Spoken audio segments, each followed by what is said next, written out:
We are Alec and Heather Chalmers from Poiana in Romania. We have the privilege of pastoring a church plant here, a small church plant. Although we never say we pastor a church plant, we pastor the whole community.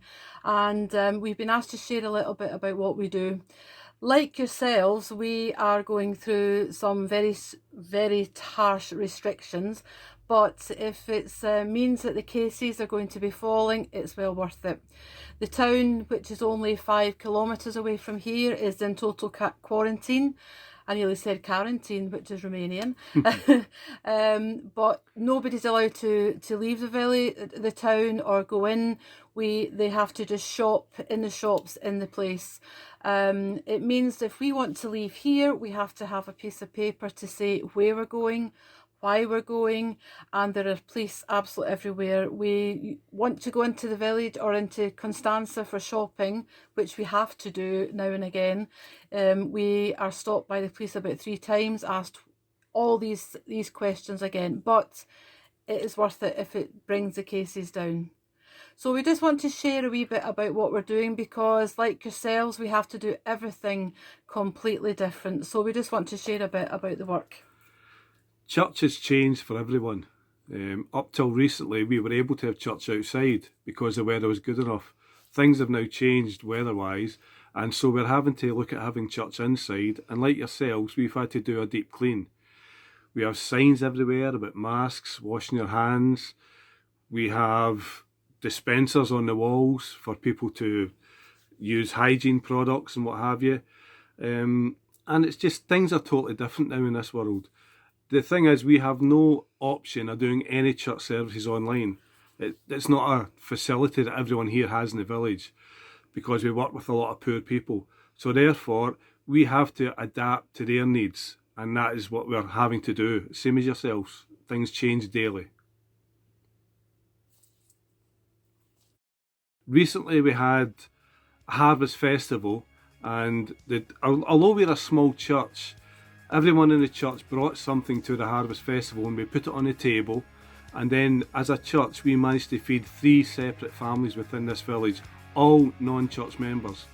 As Heather said earlier, we believe in, we pastor the community, not the church. So we were able to help 3 families that are out with the church, and I took the food to them, and they were so thankful, and they have been so blessed by what our church has done at this time.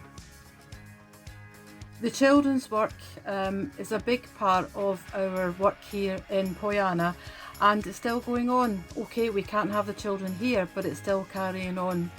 On the 12th of September, we had a big party sort of thing, because we thought lockdown was coming to an end and the children were starting school. So we wanted to have a time that the children could come and just enjoy themselves and have fun, ready to start school on the Monday. We had an absolutely amazing day. We had activities for them. We'd hired a big inflatable slide from the firm that Andrew works for, and they gave us a reduced price, which was fantastic. We had food, we had just lots of fun and games, and we were worried, a bit concerned about would the children keep to the rules and regulations, because they're very, very strict. But they were absolutely amazing. We had to put a lot of work in to get all the things working. They kept their masks on, they kept their distance, and it was just a fantastic day. We even then said to the parents they could come if they wanted to, so that they could just check everything was going on, and they had a ball. Even they went on the big inflatable slide, which was really good fun. At the moment, as I say, we can't have the children's club here because, again, the regulations have changed, and even at this moment in time, children aren't even allowed to go to school. They're having to do everything online, which in itself causes problems because not everybody's online. They don't have the devices needed, especially if there's more than one child in a family. It's very, very difficult. So what we do at the moment is we take the resources to the children. We can go to their homes and we can visit them. We take activities for them to do, and we just have a great time with them. They love to see us. it's very difficult keeping social distancing at times when you go to see children. You can't say get away. It's quite difficult. But the plus side of this all really is that when we actually go to the homes, we get to meet the parents more, and they come to us and they kind of offload and tell us the things that are going on, the issues, and they ask us to pray, and that has been absolutely fantastic. After we've given all the activities to the children, they're given 2 weeks, and if they can provide proof that they have done a certain activity, they'll get a certificate, and it will be go towards a badge, which is what we're planning on doing when we're able to start up again at the clubs. As Heather said, we now take the activities to the children, and we do the same with help and aid in the village. As I said earlier, with the service that we had, we're able to feed 3 families. But we also take food parcels to other families, we take clothes to other families, and just it's simple things like Tanti Lena's medication. We've got to find a different way of doing that as well. She can't come to us to get medication, so if we don't have church, we have to take it to them and keep the social distancing as well. We've also been able to help a good number of families within the village, again, most of them non-church families, with wood for heating this winter, because it's an essential. When things get cold here, they get really cold. Not just -10, -50, you're talking -25 degrees is a normal winter here. So wood is essential, and thanks to people like yourselves and other people that have donated, we've been able to help a lot of families this year within the village. One of the other things that arrived last month was a pallet of clothing from North Wales, which I'm sure many of you have donated to as well, and what a blessing that has been. We were able to clothe 24 families, and when I say families, I'm not just talking about a husband, wife or 1 children. One family actually has 6 children, so it's an awful lot of people that we've been managed to help through your donations. The bags that were left, we were able to send to a school with special needs, for children with special needs, and also an old folks home, and they were just so delighted with everything. But the good thing this time was it was actually more organised, because we have to do everything so restricted. We actually invited people to come. We gave them an appointment to come and choose their clothes, and then they went away again, and that was really good because we were able to invite certain people that we knew we had clothes for.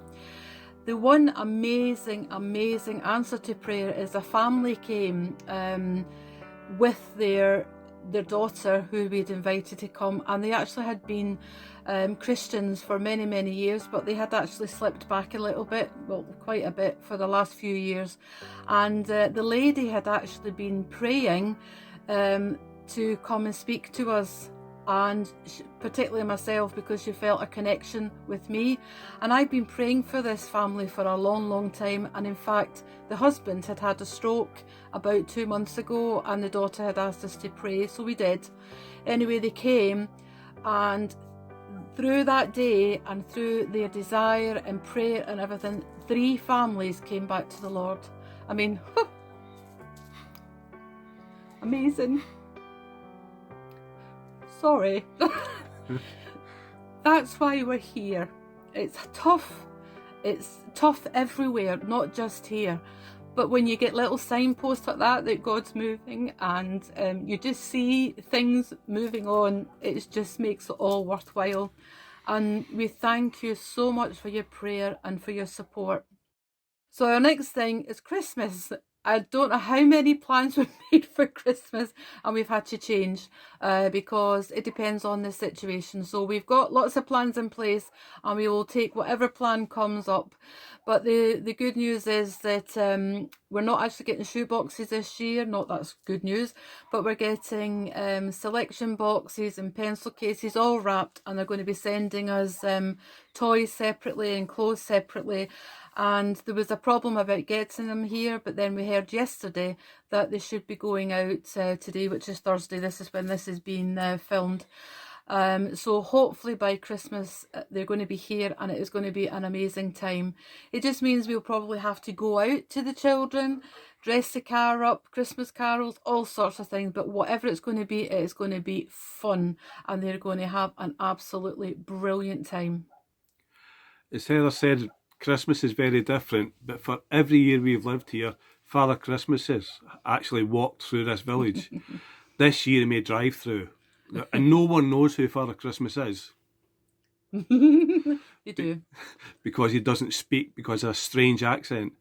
But this year, the children will be blessed because of people like yourself donating, and it will be such a blessing to these children.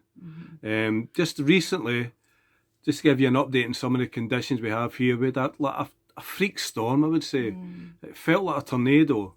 There was a major winds, then there was a lull, then there was major winds afterwards, and there was hailstones the size of golf balls, and there was a lot of damage done to the building here, and we actually lost quite a few roof tiles, which obviously had to be repaired because of, again, the conditions, the weather conditions, because if rain gets in, causes major damage.